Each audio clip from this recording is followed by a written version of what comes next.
ankle sprain, came back and was a huge factor in the second half. But there's another catch by Kelsey. He's got one man to beat.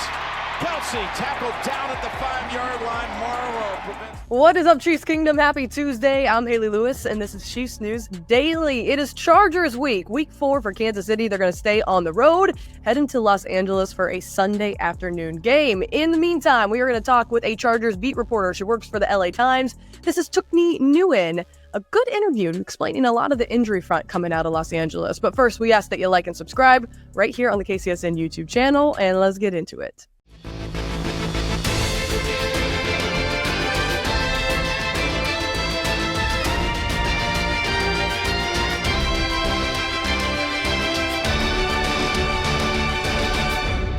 It is officially Chargers week. Kansas City getting their first division opponent, and they're going to stay on the road heading to LA.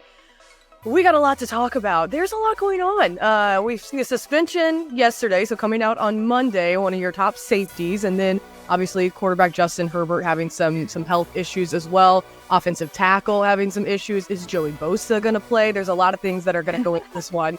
So what is going on with the banged up Chargers? I mean, where do you even want to start? I guess, okay, let's start at the quarterback, because everyone wants to start at the quarterback. Justin Herbert is nursing a high ankle sprain. He's obviously going to try to play. You know the type of player he is, the type of competitor he is. He's going to try to play, but look at what that mentality got them last week. It got them literally the worst case scenario, which is he gets hurt again and they lose to the Steelers. So knowing that this game is obviously very important with the division, but they also have a bye. And because high ankle sprains are so difficult and they can lag for a really, really long time, maybe you want to rest them, but you're going to have to tie him to the bench if you're going to rest him for this game. So Justin Herbert is probably the biggest one, but I mean, both offensive tackle spots have a problem.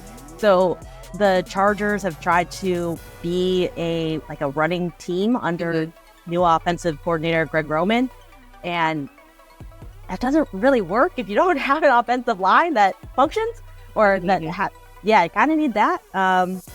So they're going to have to mix and match a little bit. If Rashawn Slater is out with his pec injury, it's expected that Joe Alt, who's that star rookie right tackle, is going to be out for at least this game with a knee sprain.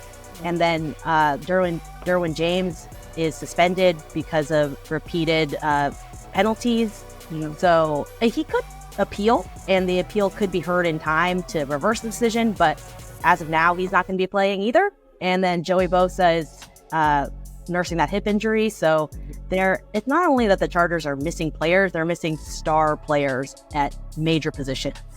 Yeah, and you mentioned it, the high ankle sprain. That's something that Mahomes went through a postseason run with, and it just felt like forever trying to get someone healthy. So you mentioned it, Justin Herbert. It's probably going to have to be chained to the bench in order to keep him back. But you don't want to lose your star player, especially your quarterback, and this new regime, right? This was supposed to be the year. This was, I know that every year is supposed to be the Chargers year. Yes, yeah. But this was supposed to be the year, new head coach. You got just everything seems to be flowing, or at least from the offseason going in, it seemed to be flowing in the Chargers' favor. So before these injuries, maybe tell me about the first couple of weeks in LA. Were things or during training camp, were things flowing? Were things going well with the new head coach and everything going on there? Yeah, I mean, I would say vibes were very high around LA. They just opened up a new training facility. They got a new head coach, new general manager, completely new regime. Everyone was very excited about the new culture. Yeah, that was starting with the Chargers. But then I think that's the case with every training camp, right? Like every team around the league, when they're undefeated, everyone's happy. Everyone's winning the Super Bowl at that point. And then you play a few games. I think they played very impressively the first two games against the Raiders and the Panthers. I mean, those teams were struggling in their own respects. Sure. But at least in the Raiders game, you could see it was tight toward the end, and then the Chargers ended up pulling away. And maybe in previous regimes, that's a game the Chargers find a way to lose. They invent a new way to lose. So I think there was some positive momentum from those first two games. But then you play the Steelers, and the Steelers are the Steelers are the Steelers. They've been doing the same thing since pretty much my entire life. And the Chargers are still trying to like find their way in this new culture. So it's not going to be perfect the whole way through. But I think for the Chargers, they're just hoping to get their players back so they can at least put out a respectable team on Sunday. Whenever you discover something new, the first thing you want to do is share it with your friends so they can experience it too. That's kind of what it feels like when you discover that Mint Mobile offers premium wireless service for just $15 a month when you purchase a 3-month plan. It's such an awesome deal, there's no way you can keep it to yourself. No more negotiating with big wireless companies for overpriced plans, and no more hidden fees with Mint Mobile. Mint Mobile is here to rescue you and your friends with premium wireless plans starting at just $15 a month. And if you're worried about keeping your own phone and keeping your contacts, you can bring all of that along when you switch to Mint Mobile. So ditch overpriced wireless with Mint Mobile's deal and get 3 months of premium wireless service for just $15 a month. To get this new customer offer and your new 3-month premium wireless plan for just $15 a month, go to mintmobile.com/KCSNCND. That's mintmobile.com/KCSNCND.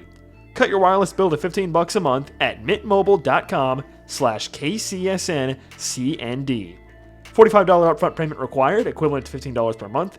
New customers on first 3-month plan only. Speed slower above 40 gigabytes on unlimited plan. Additional taxes, fees, and restrictions apply. See Mint Mobile for details. What do you think, and maybe the better way to phrase that question, when do you think maybe amongst even local media for the Chargers, you guys started to realize during the Steelers game, like, oh crap, like, oh, okay, this, like, there was so much hype going into it, and now it's like, okay, here's the reality of the NFL and the cliche of any given Sunday. Well, I think,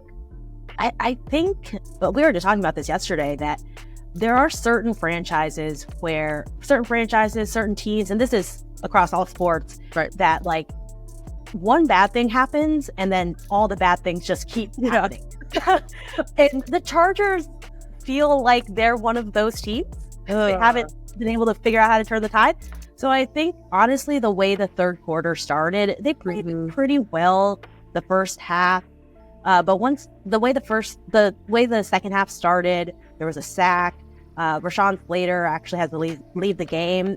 He's their all-pro left tackle. So that switched up a lot of the protections and the offensive line. And then Justin Herbert takes this massive sack because they had changed the offensive line, so he wasn't getting the same protection. And then he leaves the game.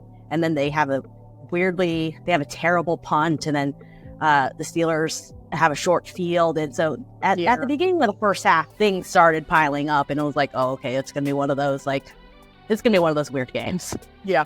And it just, inevitably sometimes those things seem to happen. You just, don't want to see it happening to a team that seemed to be getting a lot of momentum during the start of the season. Have you guys had a chance to talk with Harbaugh yet? Or I'm assuming after the game, of course, but I'm not sure how your availability goes this week. But have you guys even been able to turn the key or transition towards thinking about the Chiefs now? Yeah. So we talked to him after the game, and then he does availability on Monday afternoons. So we talked to him yesterday. He gave us no injury updates because he refuses to do that. But I mean, I think Monday they still treat as like a wrap-up day. Yeah. They don't really start looking toward the next week until Wednesday. And also this Monday specifically was just like, are your guys healthy or not? It was a little bit of a housekeeping Monday. Alrighty, folks, that does it for another episode of Chiefs News Daily. As always, we ask you to like and subscribe right here on the KCSN YouTube channel. Have a great rest of your Tuesday, and we will be back on Wednesday. See you then.